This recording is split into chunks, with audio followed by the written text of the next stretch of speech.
Durant cette année 2008, plus de 11 000 clients nous ont rejoints, en nous apportant plus d'1,8 milliard. C'est un élément très fort de notre croissance bilancielle. Une banque en croissance, est-ce que cette croissance a des limites? Est-ce qu'une limite est souhaitable? Cette croissance est fonction du cadre économique dans lequel nous vivons, et il est vrai que durant l'année 2008, l'économie valaisanne ne s'est pas trop mal portée, quand bien même au niveau international il y a eu de très grandes fluctuations, en particulier dans le domaine financier et boursier. Est-ce que cet apport d'argent pose certains problèmes à la banque pour les placer de manière sûre? Le rôle de la banque, naturellement, est de repositionner cet argent dans le circuit économique. Et notre première source d'utilisation de cet argent qui nous a apporté, c'est la politique de crédit. Et là, nous avons également pu progresser dans notre offre de crédit et l'utilisation des crédits par la clientèle. Et pour le surplus, naturellement, la recherche de sécurité l'a emporté sur la rentabilité, ce qui fait que nous avons placé essentiellement ce surplus auprès de la Banque nationale suisse, qui est l'élément le plus sûr actuel dans le marché financier. Est-ce que justement il n'y a pas la tentation parfois d'octroyer un peu trop facilement et de prendre des risques quand on a de l'argent à disposition? Quels sont les garde-fous? Les garde-fous sont simplement une politique de crédit qui est basée sur des préceptes, des concepts qui sont à suivre et à conserver.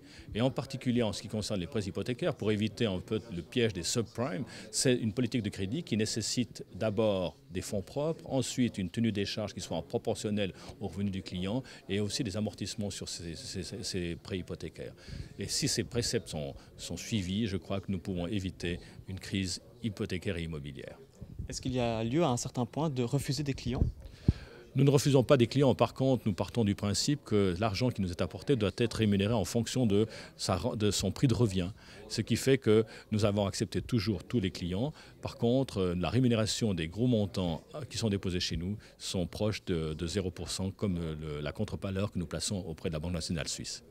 Sur l'économie valaisanne, on a vu ces derniers mois une contraction au niveau de l'industrie d'exportation, au niveau du tourisme et de la construction également. Est-ce que vous craignez une réduction des volumes d'affaires ces prochains mois?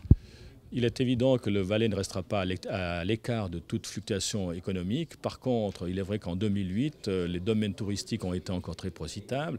Le début d'année est encore prometteur. Par contre, le futur est un peu plus périlleux. En ce qui concerne les industries d'exportation, je crois que le Valais est d'abord un canton chimique qui se porte relativement bien.